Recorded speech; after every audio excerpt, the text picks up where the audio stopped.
안녕하세요. 신월 중부교회 담임하고 있는 최영강 목사입니다. 하나님께서 우리들에게 가장 간절하게 원하시는 일 한 가지가 무엇일까요? 오늘은 그 일이 무엇인지에 대해 생각해 보려고 해요. 유산 문제에 대한 이야기 가운데 웃을 수도 없고 울 수도 없는 너무나 기가 막힌 이야기가 있어요. 부모가 자식에게 유산을 한꺼번에 주면 굶어 죽고, 그렇다고 반만 주면 졸려 죽고, 아예 유산을 주지 않으면 맞아 죽는다는 이야기죠. 그런데 놀라운 것은 이런 기가 막힌 이야기가 성경에도 나온다는 사실입니다. 신약성경 누가복음 15장에 보면 소위 탕자의 비유라는 이야기가 나오는데, 이 비유에는 한 아버지와 두 아들이 등장해요. 두 아들 가운데 큰 아들은 너무나 성실한 아들로 여러 해 동안 아버지를 잘 봉양했을 뿐만 아니라 그 아버지의 명을 단 한 번도 어긴 적이 없었어요. 그런데 그의 동생인 둘째 아들은 이 아버지가 돌아가시기도 전에 자기 유산을 달라고 아버지를 졸라서 자기 유산을 챙겨 외국에 나가 허랑방탕한 생활로 그 자산을 다 탕진하고 말죠. 급기야는 먹을 것도 없게 되어 돼지가 먹는 음식 가운데 하나인 쥐염 열매로라도 배를 채워보기를 원했어요. 그나마도 주는 사람이 없어서 먹을 수가 없었습니다. 그때서야 이 아들은 비로소 모든 것이 풍족한 아버지와 아버지의 집을 생각하게 되었고, 자리에서 벌떡 일어나 아버지의 집으로 돌아갑니다.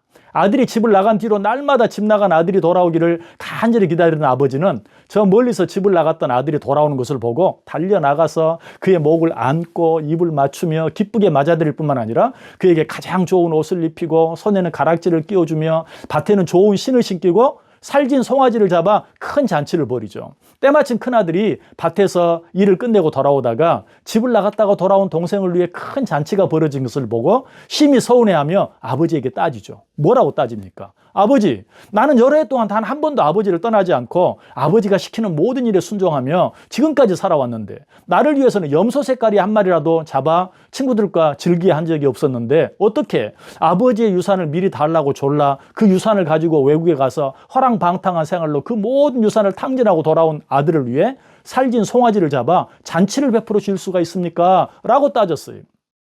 큰아들의 이런 주장은 누구라도 쉽게 공감할 수 있는 너무나도 논리적이고 합리적인 항변이었습니다. 이 형은 정말 아버지를 위해서 자기가 할 수 있는 모든 일을 다 했어요. 그리고 그 어떤 일에도 부족함이 없었습니다. 그러나 여기에서 우리가 반드시 알아야 할 중요한 한 가지 사실이 있어요. 그것은 이 형이 하지 않은 일이 딱 한 가지가 있었다는 것이, 그 일이 어떤 일인지 아세요? 그 일은 다른 일이 아니라 잃어버린 자기 동생을 찾아 나서는 일이었어요. 이 아버지가 정말 원하는 한 가지 일은 잃어버린 아들이 돌아오는 것이었어요. 그렇다면 이 아버지가 큰아들에게 정말 간절히 바라고 원했던 일이 무엇이었겠습니까? 그것은 잃어버린 동생을 찾아 나서는 일이었어요. 이제 우리 하나님께서 우리에게 정말 간절하게 원하시는 한 가지 일이 무엇인지 감이 오십니까? 우리 아버지 되시는 하나님께서는 우리들에게 정말 간절히 원하고 바라는 일은 다른 일이 아니라 집을 나간 형제를 찾아 나서는 일, 즉 아직도 하나님을 알지 못하고 죽어가고 있는 영혼들을 찾아가 그들에게 복음을 전하는 일이에요. 이 일을 하지 않고는 다른 어떤 방법으로도 우리 아버지 하나님을 기쁘시게 할 수 없어요. 탕자의 비유에 나오는 이 아버지는 큰아들이 열심히 일하는 모습을 보면서도 기뻐하기보다는 오히려 내 동생이 집을 나가고 없는데 너는 이 일이 손에 잡히냐? 라고 생각하며 오히려 마음 아파하셨을 것이. 여러분, 하나님을 기쁘시게 하는 삶을 살기를 원하십니까? 아직도 하나님을 알지 못하고 세상에서 방황하고 있는 형제 자매들을 향해 나아가 그들에게 복음을 전하는 삶, 즉 전도하는 삶을 사시기 바랍니다. 이 삶을 살지 않고서는 다른 어떤 방법으로도 우리 아버지 하나님을 기쁘시게 할 수 없어요. 성경은 말하죠. 주 예수를 믿으라. 그리하면 너와 내 집이 구원을 받으리라. 그렇습니다. 누구든지 예수를 믿으면 구원을 얻어요. 또 성경은 말하죠. 누구든지 주의 이름을 부르는 자는 구원을 받으리라. 그렇습니다.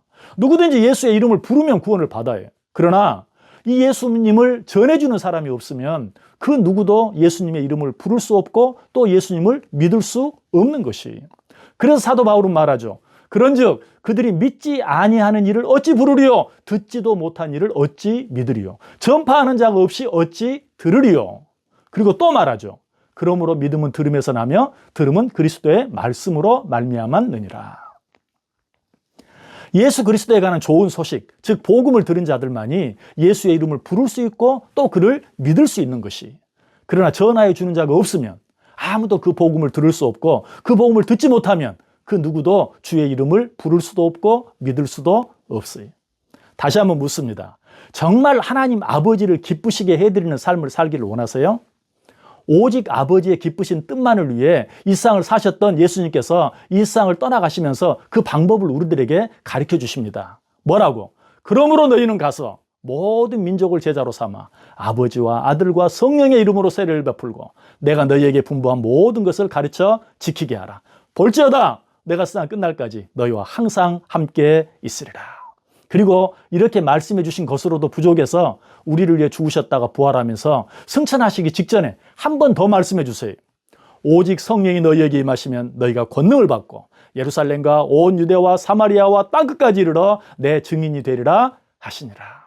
하나님을 정말 기쁘시게 해드리는 삶을 사시기를 원하십니까? 오직 주의 복음을 증거하는 삶을 사심으로 하나님 아버지를 진정으로 기쁘시게 해드리는 여러분 모두 되시기를 주님의 이름으로 간절히 축원합니다. 지금까지 말씀이 임히 성공하는 교회 신홀중부교회 최영강 목사였습니다.